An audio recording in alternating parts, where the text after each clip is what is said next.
You're listening to Civic Media. You can tune into any of our live shows on any radio station across the state with the Civic Media app. Find us in your phone's app store and listen anytime, anywhere. Good morning, Thursday, the 4th day of December of 2025. It is the WXCO Morning Report on 98.9 WXCO. I am Chad Holmes, joined by Ian Welsh. Ian, good morning. Good morning, Chad. Cold enough for you? Yeah, at least it's helping your body to adjust. The longer it stays cold, the more your body adjusts to the sudden change in temperature. It's a dry cold. Yeah. It's a dry cold, yeah.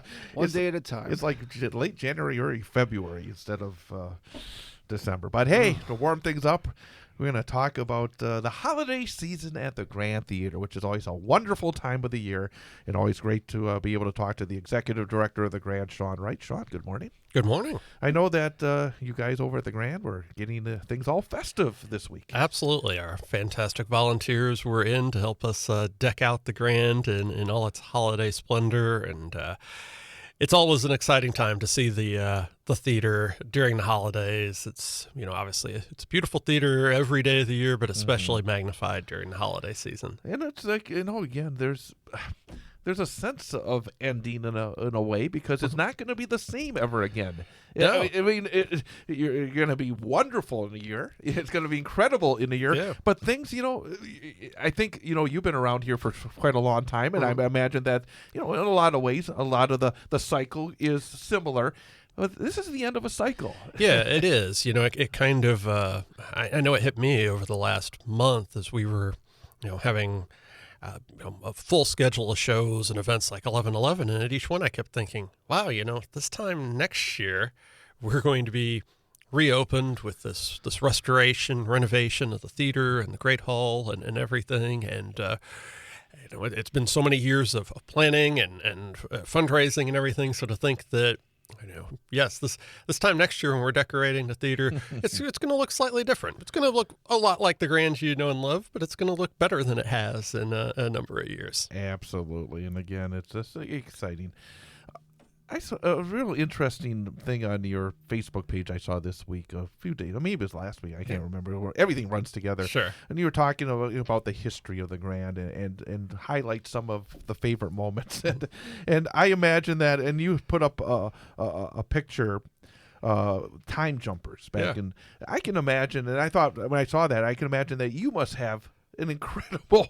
In the old days, you'd have an album of pictures. Nowadays, you don't need an album of pictures. But I can imagine going through your phone or wherever you keep your pictures of the amount of really cool people that bring a smile to your face. Yeah, it's funny. I actually, through the years, I probably can count the number of photos I've taken with artists on two hands. It's just.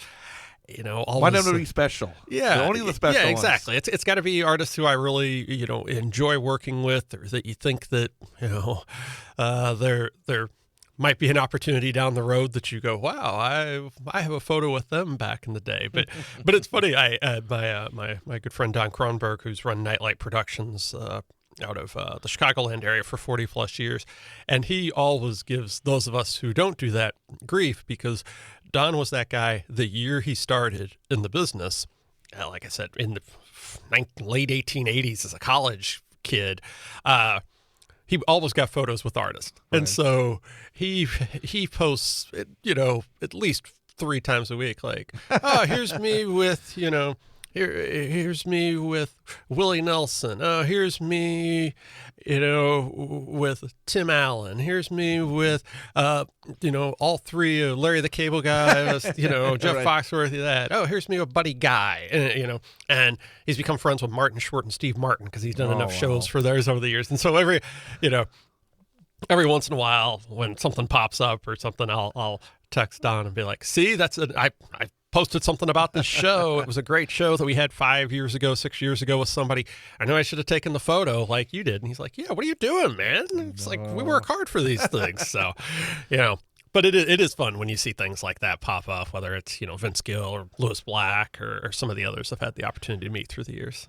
Why did you decide that Vince Gill and the Time Jumpers was the one that you wanted to highlight? Yeah, well, it was sort of a a combination of reasons. One, it was in 2017, so that was just about the time we were kind of hitting our stride, and not every show was sold out. So when you had a sold out show like that, that was one that I know when we put on the schedule, you went, I hope people understand what this is, because you couldn't bill it as Vince Gill and the Time Jumpers. You had to bill it as the Time Jumpers. So we had to do a really good job of marketing, letting people know what this was, as well as, the fact that the show itself was just spectacular. And it's just kind of a core memory that literally the Blues and the Predators were playing in the playoffs. I'm a huge, Blues fan. Vince, obviously a huge Predators fan.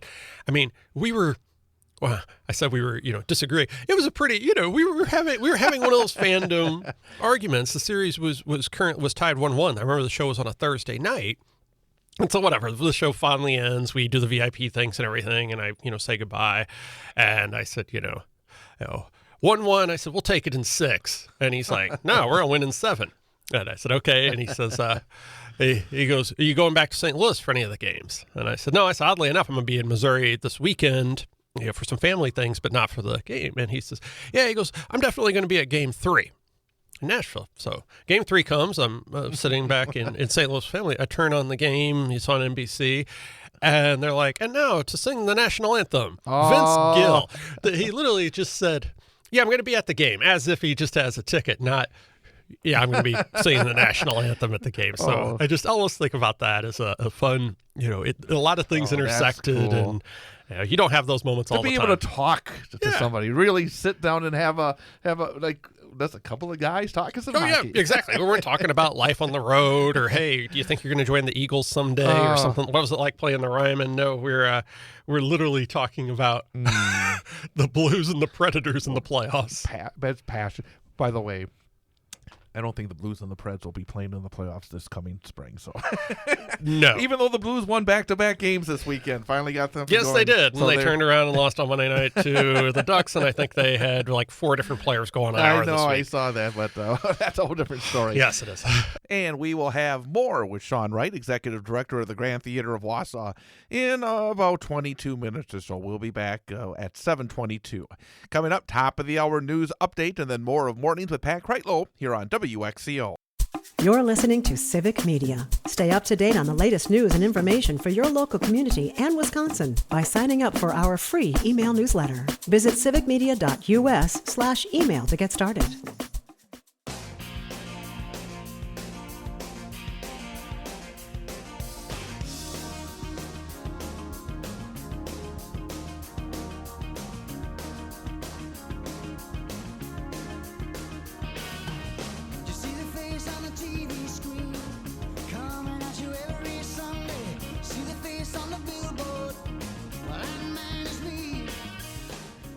It is the WXCO Morning Report, part of Mornings with Pat Kreitlow on 98.9 WXCO, online at WXCO.FM, mobile devices and Alexa by searching WXCO, and on the Civic Media app.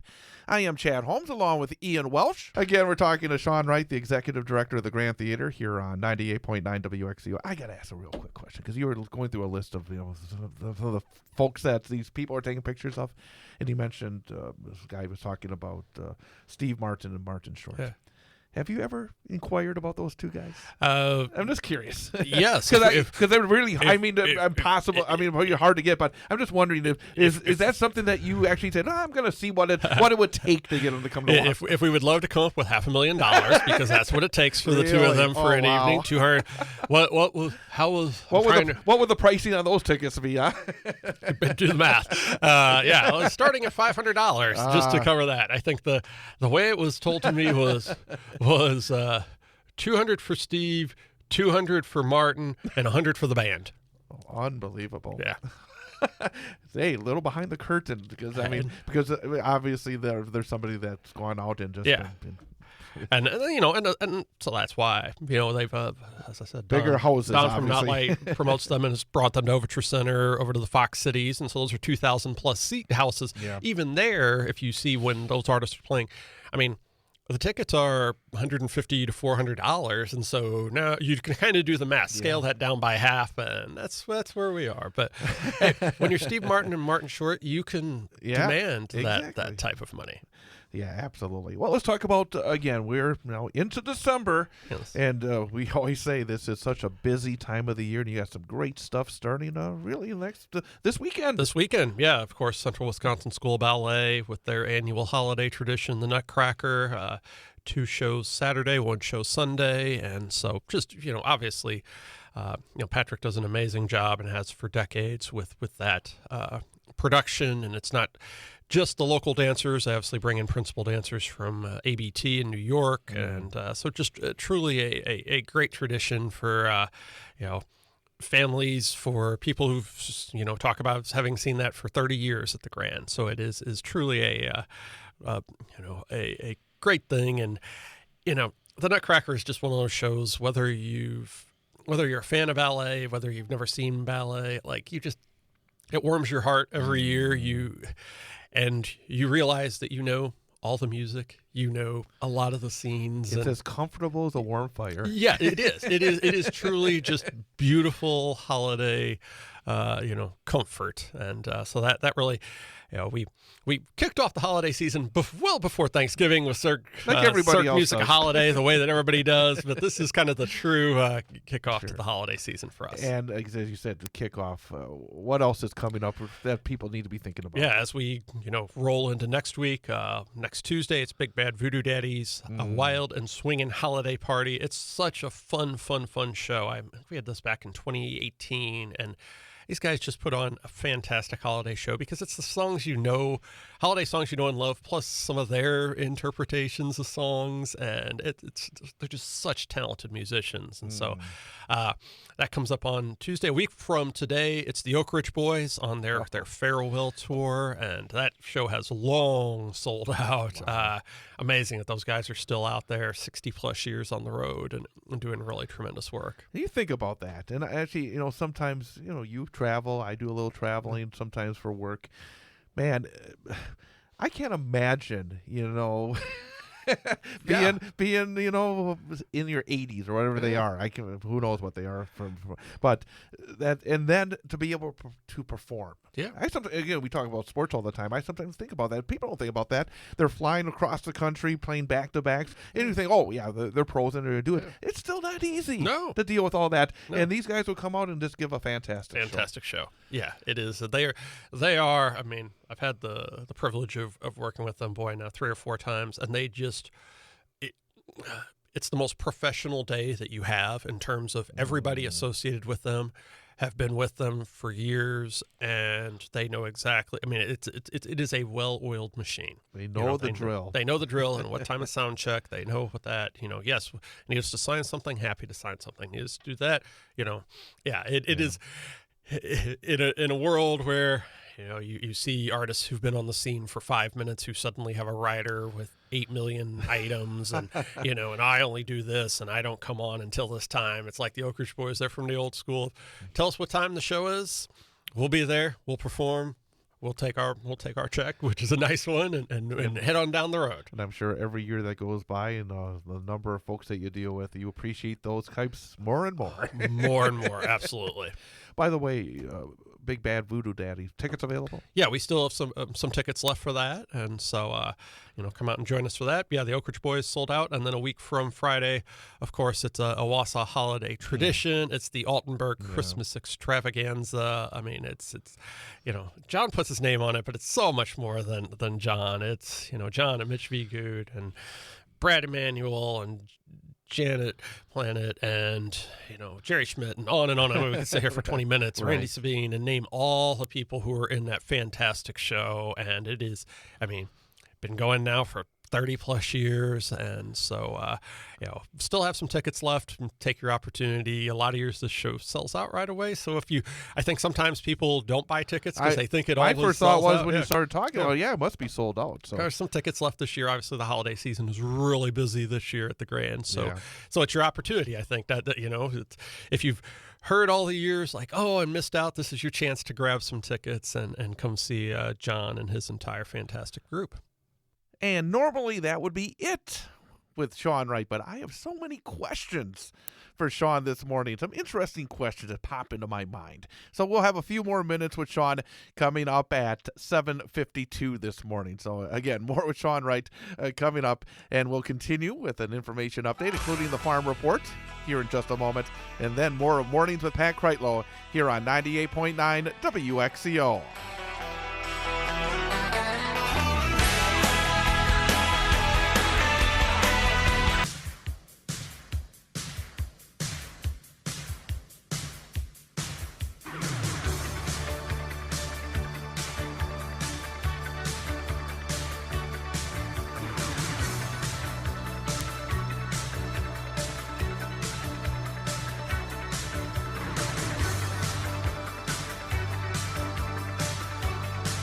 It is the WXCO Morning Report, part of Mornings with Pat Kreitlow on 98.9 WXCO, WXCO.FM, mobile devices, and Alexa by searching WXCO. And also, you can get all of our interviews by going to YouTube.com. You can see them in their entirety, unedited. Again, WXCO's page, channel on YouTube.com. We are continuing a few more minutes with Sean Wright, Executive Director of Wausau's Grand Theater. Just going back, you were talking about, again, 2017, and back in that point, you said it was starting to, kind of click and build, and that we weren't getting sold-out shows all the time. What's the difference? What has happened over these years that has allowed the success, as you said, the ticket percentage to rise to what it's been? Is there anything in particular that jumps out to you that why this is? The simple answer would be that the industry as a whole really kind of took off about that time, and so we did ride a little bit on the coattails of the industry, of the live concert industry, where the transition really happened, where people started saying like, oh, I want to miss live concerts when they're gone, whatever that was, when people went away from, streaming came on and things like that. But I think looking at it at a local level, an organizational level, we've really tried hard on building our patron base and offering things, broadening our programming. Bringing in shows is, once upon a time, it would have seemed absolutely silly for the Grand Theater to bring in The Price is Right live, but that's a huge fan favorite, and it brings in people who never set foot in our theaters, and I think it was also around that time we developed the 10x10 series. We created our community engagement series, these free and low cost events that allowed people to get into the theater without price as a potential barrier. And then they start getting in the habit of going, and then you grow the subscriber base, and we grew the Broadway series. We took a few risks in terms of the type of sort of headliner programming we brought in. Obviously, then those shows sell out. People start saying, well, I didn't get a chance to see Jersey Boys. It sold out. Well, the only way you can guarantee you get tickets to Jersey Boys is become a subscriber. And I missed out on Book of Mormon. Well, the only way you can do that. And then one thing sort of leads to another. And, it's helped us in years like this because of the, obviously there is uncertainty in the economy, and ticket sales for across the industry are a little soft compared to where they've been. But it allows us to sort of have a little bit of balance, and that we have a really strong subscriber base. And, we've developed such a large overall patron base that even if a smaller percentage of our patrons are buying tickets, that's still more than it was once upon a time. And, and we still try to put things that are different. I mean, if you had told me a month ago that we were going to do a show with Pat Murphy, and that not only would we put it on the calendar, but that it would be sold out, I would have said the Brewers manager does a show. They are sold out, huh? Yeah, I think. How long did it take to sell that one out? About 2 weeks. Wow. Yeah. And so it was really funny. Real quick story. Last Wednesday, the day before Thanksgiving, I walked down the street. I went to the Mint to have lunch, and I ordered, and then I went down to use the restroom, and there was a worker that was was dragging some mud because making sure everything was nice and dry, and I don't even remember. I was wearing my brewer hat that day. I was wearing and the person said, "Hey, did you hear Pat Murphy's coming to the Grand Theater?" I said, "Yeah, I heard about that." Boy, I mean, and that's gonna be so fantastic. And it's like, so I mean, that person was so excited. And that goes back to that thing of trying to, to truly make the the trap that a lot of performing arts centers fall into is that they have their core audience, and they always say they program to their audience. And we've tried to say we program for our audience. We want, yes, there are things we know the Oak Ridge Boys have lots of fans and they're going to do well, but there may be more crossover than we think between that and Pat Murphy or Dueling Pianos, but also it's okay if there's not. It's okay in a couple of weeks that we have Mannheim Steamroller for 2 shows on a Thursday and on Tuesday and Steve-O on a Thursday. Audiences are probably pretty different. That's a good thing. Yes, that means there are more people kind of folded in under our tent, and that's what is helpful when you're trying to sell tickets in today's environment. One final question, because you bring that up, and I know you have to get out of here pretty quick. Do you see, has there been the number of different people that buy tickets to shows, have you seen that explode over the last decade? Oh, yes, absolutely. When the number I always use is when I started in 2015, we had about 5,000 names in our database. Actually, it's probably closer to 3,500 now to think about it. And we just sent out our recent newsletter, and that didn't go out to everybody in our system. That went out to our quote-unquote active patrons. Those are people who have bought tickets within the last 3 to 4 years, depending on that, as well as donors and things. And that went out to 35,000 households. 10 times. That's so really that just is. Every year we've been averaging about 3,000 new patron accounts, and that's that is absolutely the thing that in good times it lifts you even higher, and in times that are a little bit tougher, it's what allows you to survive and thrive. Raises the ceiling and raises the floor. Raises the floor. And raises the ceiling, too. Absolutely. All right. Sean Wright, Executive Director of the Grand Theater. Again, go to the website, grandtheater.org. And, of course, you saw that Second Century Project website as well. Absolutely. Grand100.org. Sadie Fisher just put together a fantastic video celebrating our 98th birthday last week and really encapsulating the history of the Grand and the future of the Grand. So check it out. She put a lot of time and effort into going through the archives for that one. Good stuff as always. Sean, we'll catch you in a couple weeks. Sounds great. Sean Wright, again, joining us here on the WXCO Morning Report. Plenty of blue skies here on this Thursday morning. Temperature of 6 degrees below zero. Very cold. Yes, it is. Very, very cold. But coming up, we have an information update. News, weather, sports. At 8:06, I will be joining Pat Kreitlow, so stick around for that. And then Ian and myself will be back at 8:22.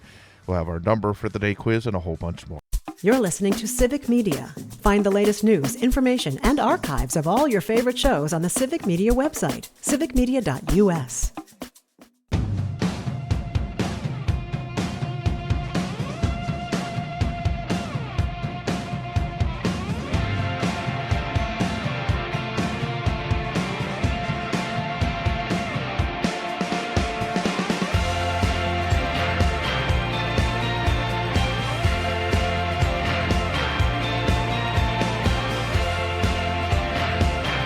And welcome back. It is the WXCO Morning Report, part of Mornings with Pat Kreitlow on 98.9 WXCO. Online at WXCO.FM, mobile devices, and Alexa by searching WXCO, and on the Civic Media app.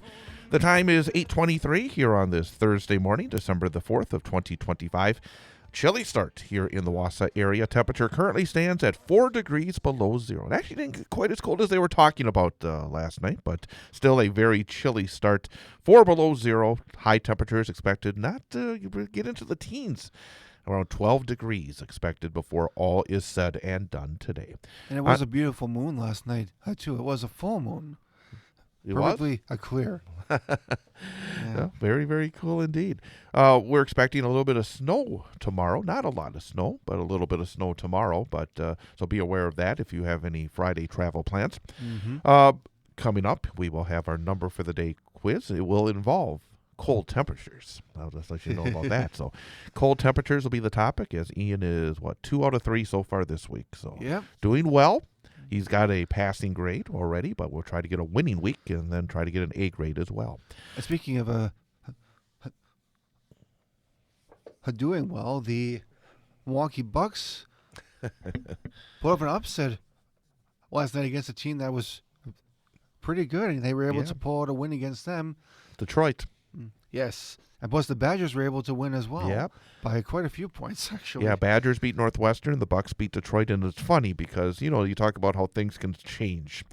Earlier in the week, the Bucks lost to the worst team in the Eastern Conference, a team that only won 2 games all season long, the gosh. Washington Wizards. And then they play the team that had the best record in the Eastern Conference last night, the Detroit Pistons. Lost Giannis in the first period with an injury. He had hurt his calf very early, and they were down by 5 with about 2 minutes to go in the game. And I'm thinking, this game's done. And then they scored the last 10 points of the game and they win. So it's like you never know, and that's why. For a little piece of advice, it's never wise to bet on sports. Exactly. Because you don't know what's going to happen. You'll lose your shirts. And on a cold morning like this, you don't want to lose your shirt. So, Yeah. hey, next week, we're excited because Yes. we are starting a terrific contest. Want, again, people to be aware. Make sure you tune in every morning during our WXCO morning report segments at 6:52, 7:22, 7:52, and 8:22, because starting on Monday, the 8th of December, and going right through Christmas Eve, each weekday morning, it's our WXCO holiday giveaway. Only here on the WXCO Morning Report, only on WXCO. Just with us. Yep, not a statewide contest. We are teaming up with 17 local businesses.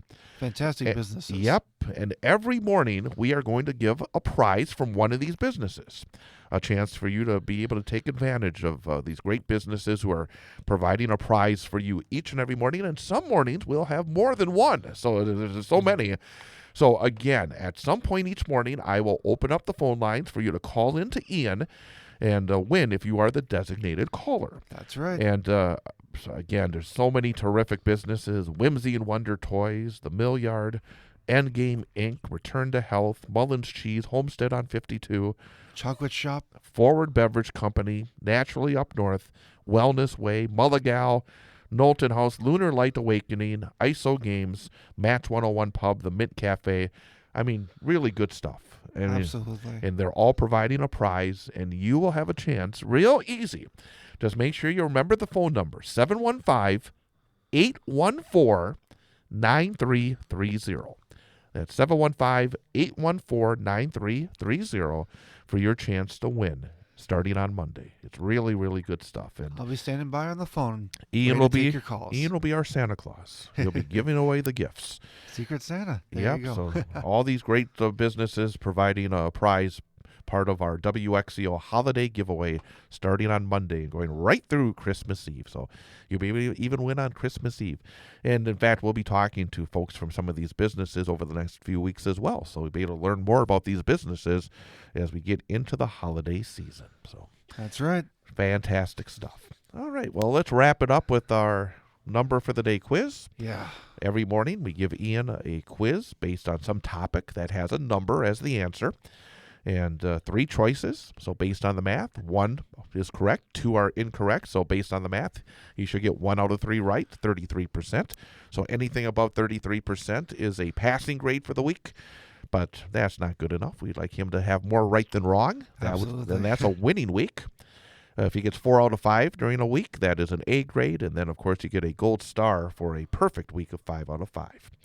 But this week, so far, 2 out of 3, so a very good start. Oh, yes. All right, today it is a chilly start here in north central It Wisconsin. certainly is.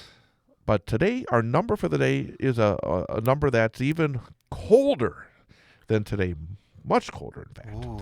But okay.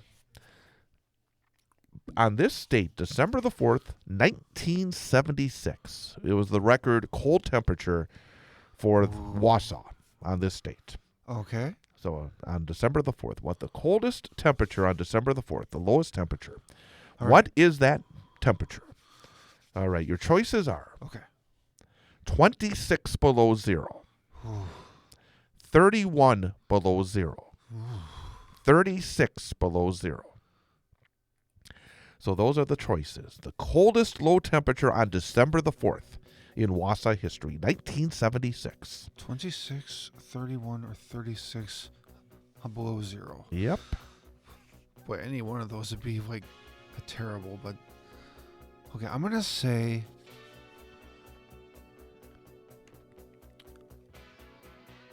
Final guess, I'm going to go with 36 below 0.